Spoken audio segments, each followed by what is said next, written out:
There are times in this Christian life, in this Christian walk, where you feel that you are alone, besides God being with you. I do not think there is something innately wrong with this. It's just a fact. I don't know about you, but for me, I would like to have someone or a group of people at my side. Perhaps that's the human side of me.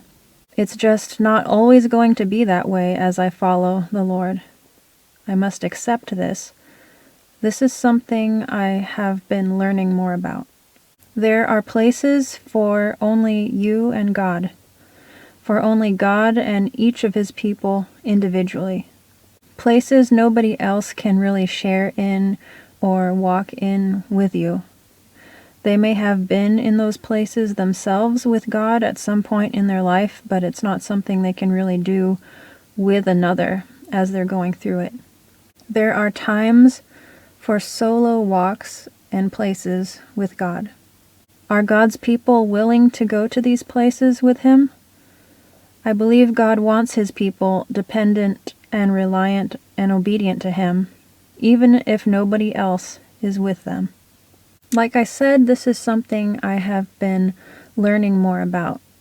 As much as I would like there to be someone next to me, in step with me as I follow the Lord the best I can, there are times when that someone is not there, where it is only myself and God, or only you and God, and nobody else. Lately, and to my dismay, I have realized that some of the people who I should have been able to count on the most for support in my walk with the Lord have been sources of the most discouragement. I won't get into much detail. I will intentionally make it somewhat ambiguous for the sake of being somewhat tactful.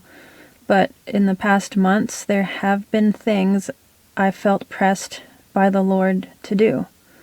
So I did them.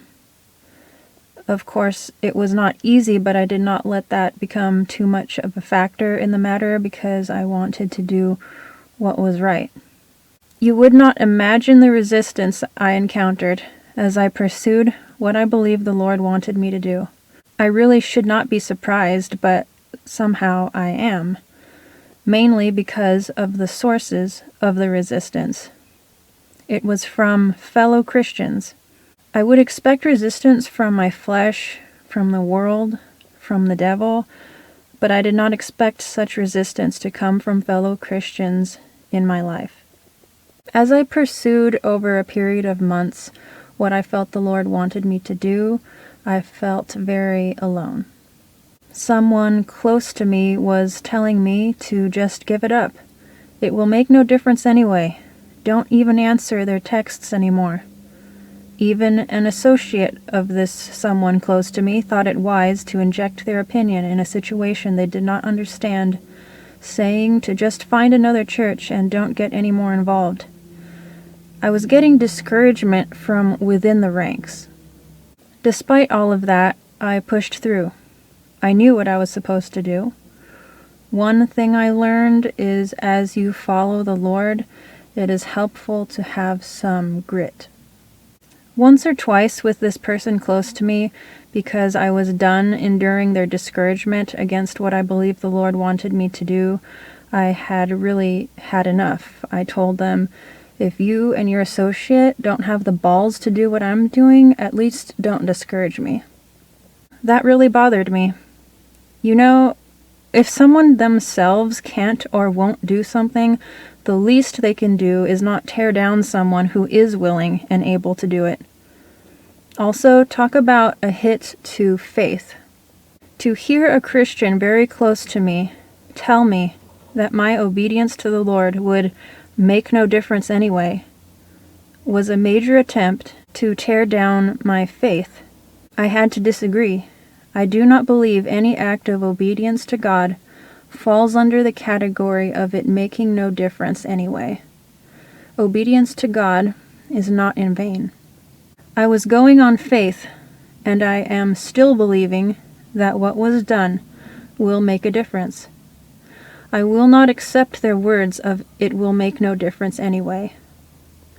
This fellow Christian telling me that my obedience would make no difference anyway was like a betrayal, or some kind of traitorous act, as if a fellow Christian soldier who I thought was on the side of faith took out a gun and shot me in the foot. This was not a source I expected to get such discouragement from. I thought you were friend and not foe. Like, if that is your attitude, get out of my way. I will obey the Lord whether you think it will make a difference or not. I want to take into account what others say, but ultimately I'm not taking orders from them, I'm taking orders from God. If they say go left and God says go right, I must go right. I'm not under an illusion that I am not in a battle. I am in a battle. And I am currently coming out of a former illusion I held, which is that your supposed fellow Christians will not discourage you. In fact, they can and do at times. I've really been tested in this lately, of being willing to follow the Lord, even if it seems that nobody else is with me, even the people who are closest to me. Though this testing and training has been very unpleasant and even rather heartbreaking, I believe in the long run it will be good for me to have gone through it. God continues to work at making each of us into who He wants us to be, set apart for Him and unafraid. The Lord understands, even if nobody else does. Last Sunday, I heard this hymn at a church. I was feeling pretty low, but the words to this hymn were encouraging to me. The hymn is called, "I Have Decided to Follow Jesus." I noticed the lyrics say, "I have decided to follow Jesus," and it does not wait for a "we have decided to follow Jesus." It says, "I have decided," and it doesn't wait for a "we." God wants His people decided in themselves to follow Him, regardless of what other people are choosing. In this way, He wants His people to follow their shepherd over the other sheep. He wants this strength of character in His people. It is needed. Many who seem to be His sheep, or are His sheep, will go one way, but it is not necessarily the way He wants them to go.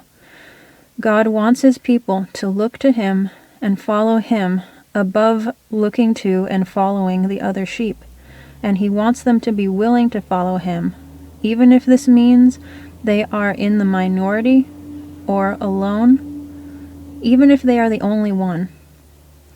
It may seem that they are the only one, but there is always a remnant who is following Him. What is my point in saying all of this?